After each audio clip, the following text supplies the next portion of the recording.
Joe's son Joe would like to share farewell remembers with all of us.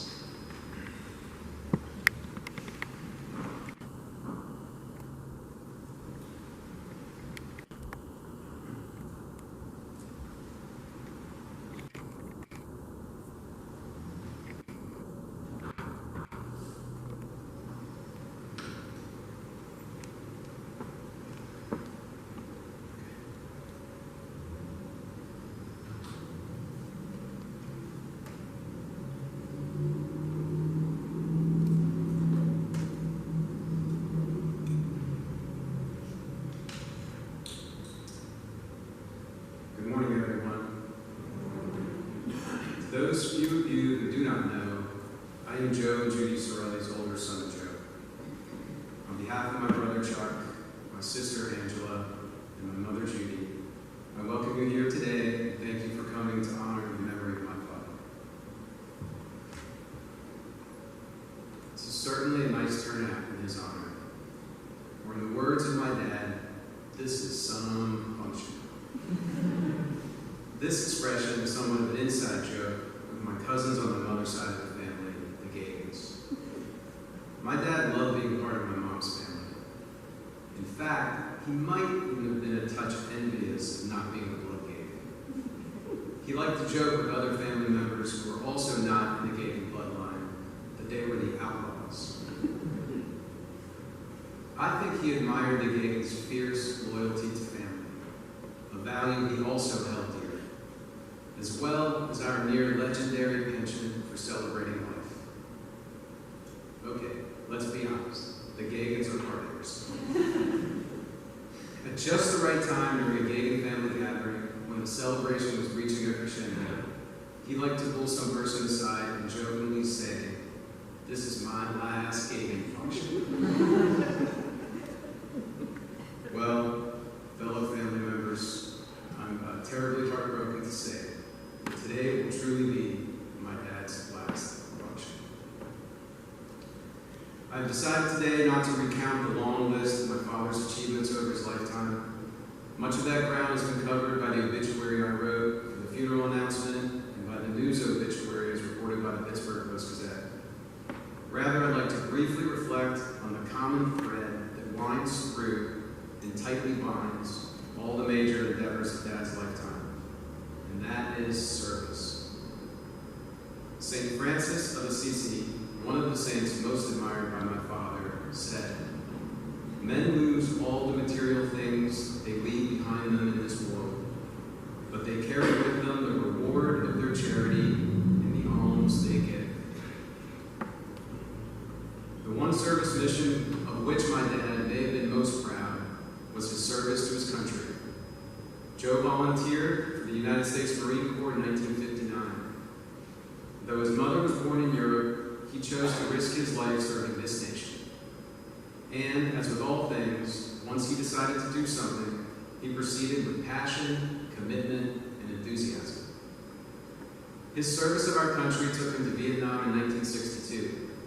His actions there resulted in a letter of commendation from his commanding officer. Lieutenant Colonel William Cochrane's letter referenced my dad's, and I quote, "outstanding performance of duty." He highlighted his technical knowledge and esprit de corps, as well as noting his coolness and deliberation while under hostile fire. Everyone who knows my dad as I do will immediately recognize these attributes were indeed a part of Joe throughout his lifetime, just as they were enumerated by his commanding officer back in Southeast Asia so many years ago. The Lieutenant Colonel continued, "By your spontaneous and friendly, enthusiastic ways, you became an emissary of American democracy."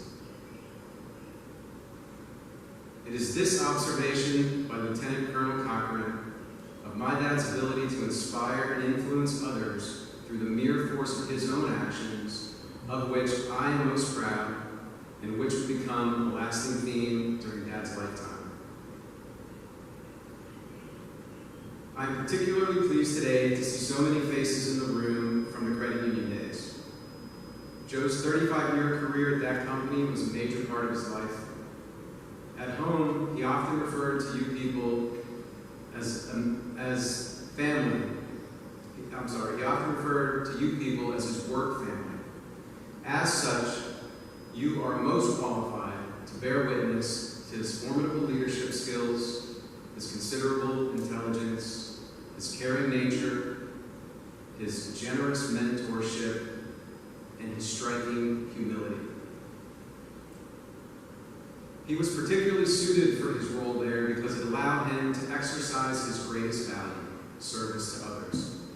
He led the organization by instilling a culture of putting service to the members first.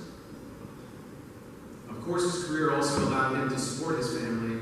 In addition to providing us kids with a good home and great educations, it allowed us to travel across the country and indeed the world. It provided a platform for him to teach us respect for other cultures and stoke our own intellectual curiosity. But above all, I think he most enjoyed the opportunity to mentor his people and help his dedicated employees to flourish in their respective careers. This service towards his employees manifested itself in his preferred policy of promoting from within. I'm personally very grateful to Clearview Federal Credit Union for continuing to honor the legacy of my father's commitment to service through the Joseph C. Cirelli Community Service Award, which benefits various nonprofit organizations while acknowledging outstanding volunteers. Finally, the ultimate example of my father's sacrifice and dedication to serving others can be found in his unwavering commitment to the compassionate care of my ailing mother during his retirement years. Though his actions are admittedly not unique among persons married for over 50 years, it nevertheless, at the very least, served as a daily example to his two sons that taking care of one's family is, above all, a man's number one priority. In reality, as it turns out, my mother could not thrive without his care. As most of you know, 1 week after the date of his death, Judy suffered a fall in the nursing home, resulting in a severe head injury from which she's not expected to survive.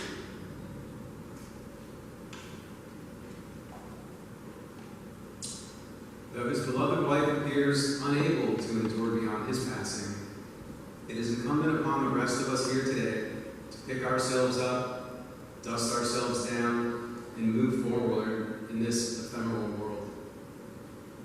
Every one of us here has had the great fortune to have known my father, and therefore has been given the gift of his exemplary life.